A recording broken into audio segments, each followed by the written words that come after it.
Assalamualaikum warahmatullahi wabarakatuh. Salam sejahtera untuk kita semua. Salam Om Swastiastu, Namo Buddhaya, Salam Kebajikan. Judul penelitian yaitu analisis potensi pasar di era digital Kota Tasikmalaya.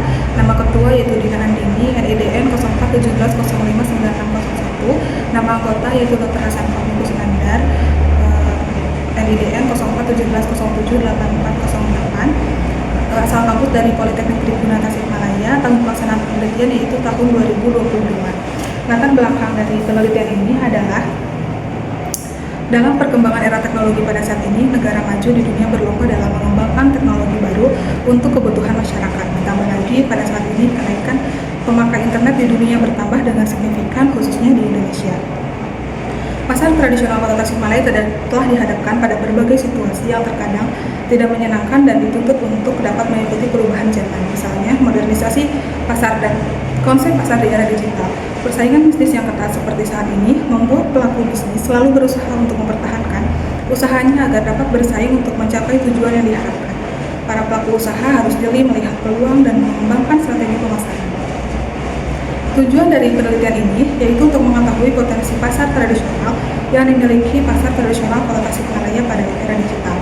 Metode yang digunakan pada penelitian ini yaitu kualitatif deskriptif dengan mendeskripsikan fenomena yang terjadi secara fakta di lapangan. Teknik pengumpulan datanya adalah secara observasi. Kemudian kebaruan dari penelitian ini yaitu penelitian mengenai digitalisasi pasar tradisional telah banyak dilakukan, namun sebagian besar hanya berfokus pada aspek pemasaran digital atau penggunaan platform e-commerce secara umum. Mengusulkan strategi digitalisasi berbasis kebijakan pemerintah, tapi masih minim dalam pelibatan komunitas pasar dan unsur lokalitas. Dalam proses transformasi berbeda dari pendekatan tersebut, solusi yang ditawarkan dalam kajian ini yaitu menonjolkan pendekatan transformasi digital bertahap yang berbasis pada pemetaan kesiapan digital pedagang pasar tradisional, serta untuk mengembangkan model hybrid marketplace yang memadukan aktivitas dagang fisik dan digital secara simultan. Kemudian ada hasil dari penelitian. Pasar tradisional ini mempunyai peran penting dalam memajukan pertumbuhan perekonomian di negara kita. Pedagang di pasar tradisional ini kebanyakan menjual kebutuhan sehari-hari seperti bahan makanan berupa ikan, buah, sayur, telur, daging, pakaian, barang elektronik dan jasa, dan lain-lain. Permasalahan yang dialami pedagang pasar tradisional di Kota Tasikmalaya adalah tingginya tingkat persaingan antar pedagang pasar tradisional dan pasar modern, sehingga satu-satunya strategi yang diambil untuk mendapatkan pembeli adalah dengan menggunakan potensi pasar yang dimiliki oleh pasar tradisional. Adapun potensi yang ada pada pasar tradisional Kota Tasikmalaya yaitu pertama adalah potensi harga. Pertimbangan mendasar dari konsumen terutama ibu rumah tangga dalam membeli produk ataupun barang untuk kebutuhan sehari-hari adalah harga. Kedua adalah potensi kualitas produk. Perilaku pedagang di pasar tradisional Kota Tasikmalaya yang transparan dalam memberikan informasi kualitas barang yang dijual, sehingga pedagang yang jujur terhadap kualitas barang akan mampu menjaga kepercayaan pembeli agar tetap berbelanja. Perilaku pedagang di pasar Kota Tasikmalaya mencerminkan sifat yang baik dan dapat menjadi contoh untuk para pedagang di pasar lain. Ketiga adalah potensi moral.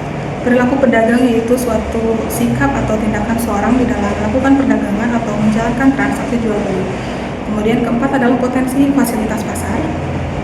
Kondisi pasar tradisional di Kota Tasikmalaya cukup bersih, terlihat dari area dagang yang teratur, jalan antar kios yang terjaga, serta upaya pedagang dan pengelola dalam menjaga kebersihan.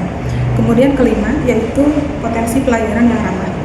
Pelayanan yang ramah merupakan satu potensi penting yang dimiliki oleh pasar tradisional agar dapat unggul dalam pasar modern dan e-commerce. Kemudian ada keenam, yaitu potensi kelengkapan produk. Semua barang yang dibutuhkan oleh konsumen dapat ditemui di pasar tradisional. Kelengkapan produk merupakan faktor penting yang mempengaruhi konsumen dalam melakukan pembelian. Kemudian ada ketujuh, yaitu potensi sumber daya manusia yang dimiliki oleh pasar tradisional, yaitu meningkatkan kualitas SDM yang bisa beradaptasi dengan perubahan yang ditawarkan oleh digital marketing. Kemudian yang kedelapan yaitu tanah yang luas. Dengan tanah yang luas, pedagang dapat menyewa tanah untuk memperluas toko agar pembeli nyaman berbelanja di tokonya. Oleh sebab itu, potensi pasar yang dimiliki oleh pasar tradisional Tasikmalaya ini sangat penting untuk meningkatkan perekonomian. Terima kasih. Wassalamualaikum warahmatullahi wabarakatuh.